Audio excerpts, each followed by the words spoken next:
ਬਹੁਤ ਸਵਾਗਤ ਹੈ ਸਾਰੇ ਵਿਦਿਆਰਥੀਆਂ ਦਾ। ਅਮਰਜੀਤ ਸਿੰਘ ਕੰਵਰ ਸਾਡੇ ਨਾਲ ਮੌਜੂਦ ਨੇ, ਬ੍ਰੌਡਵੇ ਇਮੀਗ੍ਰੇਸ਼ਨ ਸਰਵਿਸਿਜ਼ ਦੇ ਚੀਫ ਨੇ।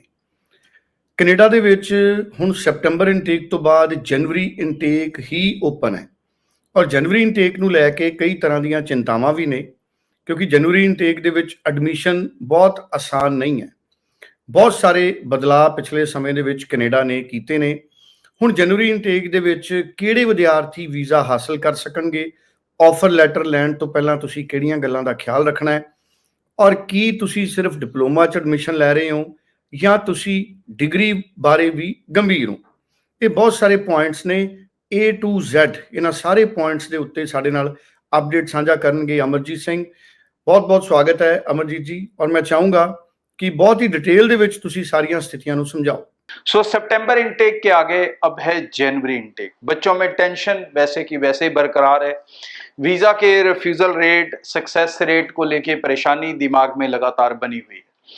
अब जनवरी इनटेक वीजा के मामले में कैसा रहने वाला है, तो पहली चीज ये बता दूं कि जनवरी में सबसे बड़ी प्रॉब्लम है एडमिशंस।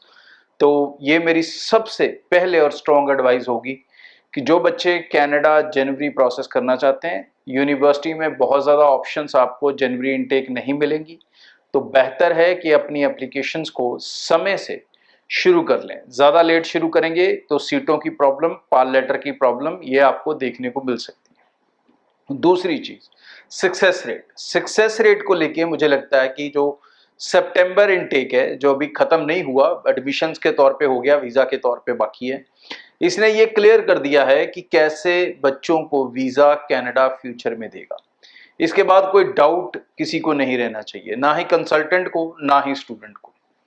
आप सबको पता लग चुका है कि अब अगर IELTS 6 ईच नहीं है तो रिफ्यूज़ल आएगा, PT 59 ईच नहीं है तो रिफ्यूज़ल आएगा। फंड्स सेविंग अकाउंट में और 3 से 4 महीने पुराने नहीं हैं तो भी रिफ्यूज़ल आएगा।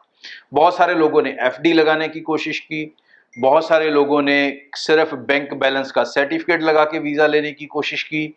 ये सब चीज़ें नहीं चली। बहुत क्लियर हो गया कि बैंक स्टेटमेंट कम से कम 6 महीने की और उसके अंदर फंड्स कम से कम 3 से 4 महीने पुराने होने चाहिए। तो सबसे ज़रूरी चीज़ जो जनवरी इनटेक को लेके है कि अभी से आप अपने फंड्स अपने बैंक्स में डाल दें ताकि वो पूरी तरह से पुराने हो सकें। सफिशेंट टाइम आपके पास है। नवंबर में अगर आप फाइल लगाते हैं, अभी से आप अपने फंड डालते हैं, तो आपको फंड्स को लेके किसी तरह का डाउट या कंफ्यूजन बाद में नहीं रहेगा। फंड्स कितने डालने हैं? कम से कम 10 से 12 लाख जरूर लगा के चलें, क्योंकि इसी अमाउंट के आसपास ही आपकी सेकेंड ईयर की फीस रहने वाली है। मोस्टली यूनिवर्सिटीज़ में कईयों में फीस 15 लाख तक भी जा रही है, तो जिनके पास ज़्यादा हो सकता है तो मैं तो यही कहूँगा कि वो ज़्यादा फंड शो करें। और पेरेंट्स की इनकम जिनकी नहीं बनी, कई लोगों ने अभी तक ITR फाइल्स नहीं करते हैं या नहीं की हैं, तो भाई फंड्स के साथ साथ जो इनकम दिखाने का प्रोसेस है वो भी स्ट्रिक्ट है। इनकम को लेके सिर्फ 2 तरह के डॉक्यूमेंट्स एक्सेप्टेबल होते हैं वहाँ पे। वन इज़ फॉर्म 16 और दूसरा है अपनी इनकम टैक्स रिटर्न्स। इसके अलावा तहसीलदार सर्टिफिकेट, फलाना सर्टिफिकेट, डेयरी सर्टिफिकेट, ये सब नहीं चलते बिल्कुल भी। तो ये 2 डॉक्यूमेंट्स भी अपने समय से प्रिपेयर कर लें अगर आप अपने वीज़ा सक्सेस रेट में किसी तरह की ट्रबल नहीं चाहते हैं। और लास्ट एंड इम्पॉर्टेंट पार्ट, अपने एडमिशन्स को लेके 1 ईयर की फीस GIC जो कि अब बढ़ चुकी है, मतलब अभी नहीं बट 1 सितंबर से वो बढ़ जाएगी और सभी जनवरी वाले स्टूडेंट्स पे अप्लाई होगी। वो तकरीबन 22,835 या 65 ऐसे कुछ डॉलर्स के आसपास है। तो उतनी ही GIC ट्रांसफ़र करें, कम ना करें, पुराने वाली ना करें।